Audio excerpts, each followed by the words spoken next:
Oh, it's cold. Okay, I'm done.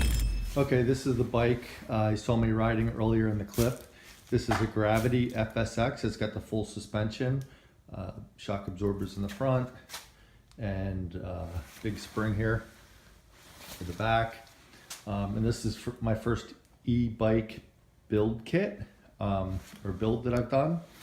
So it's got a 1,000 watt hub in the back. It's got all the wiring coming up to the controller in this bag here. The hub was actually bought from this Viola Mart, and powering it all is a 52 volt, 13.6 amp hour battery. It's the Shark battery from Luna Cycles. And I bought this particular kit because it did come with this LCD controller, this SW900. There's some pretty bad Chinese instructions on the web. Tells you how to control it. And I'll put some description in the comments about all the different parts it took to put this together. The one thing I am missing is an on-off switch. I just assumed it would come with the battery, but it didn't. So I've got one on order from Luna Cycle. I think with shipping and everything, it was about $40. And I'll have to figure out a way to wire that indirect to the battery. I think what I'll ultimately do is come up with a different case here, maybe a hard case with a button spot for the on-off. And then the one thing with this Gravity, because it's the full suspension, there's really nowhere to put in this Shark inside the frame.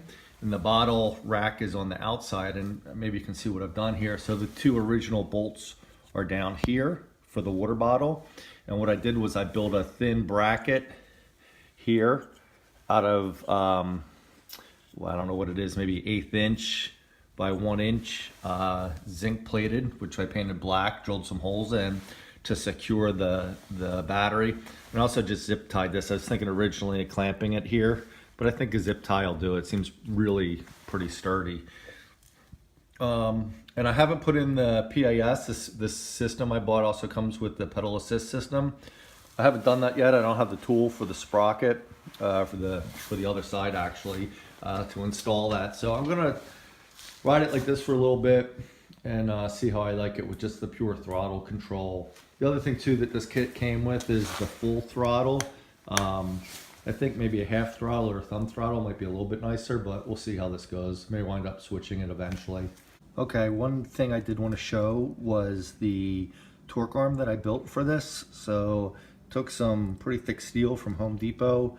I used a paper to make a template, and then I cut this out according to the template. Used 2 bolts to get the angles right, and then I actually wound up welding the 2 joints front and back to hold it, and then it's just held in with 2 hose clamps. Here you can see the adjusters on the inside. Seems to function pretty good. Here's another view of it. I want to build one for the other side. It's a little bit more complicated because the disc brake sort of gets in the way. Okay, here are the parts I used to put this bike together. So I bought the hub, back hub off of eBay. It was $187, and it was a 1,000 watt hub. Suitable for 48 volts. And then I bought torque arms, which didn't really work for me, for 32 bucks, again off of eBay. Stainless steel. I bought, because this back tire didn't come with the right tube, I had to buy an inner tube. Got that off of Amazon for about $8.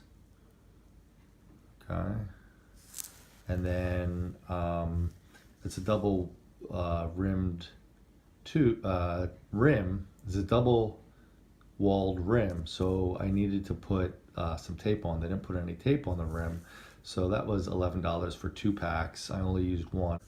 And then the bike itself was $329, again off of Amazon, and it's a 2018 Gravity FSX1 with the dual suspension.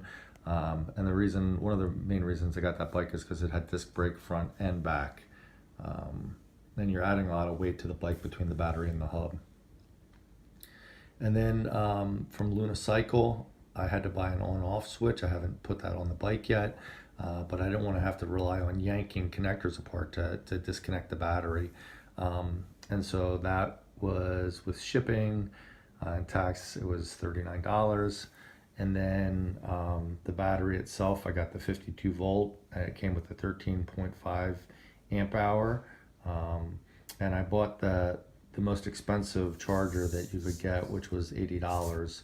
That comes with it, and it seems to be a pretty good charger. You can put in whether you want to charge to 80, 90, or 100%, and also whether you want to charge it 1 volt, 2, 3, 4, or 5.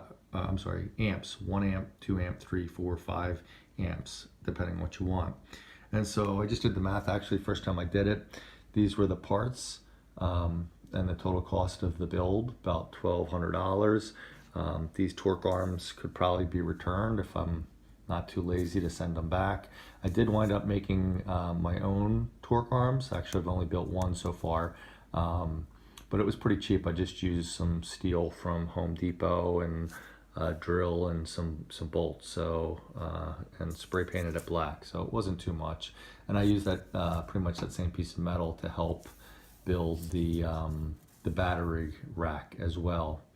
And I guess another added cost would be zip ties, which aren't in this, but I happen to have some already, so maybe another $5 for that. But anyway, that's the build. Good luck.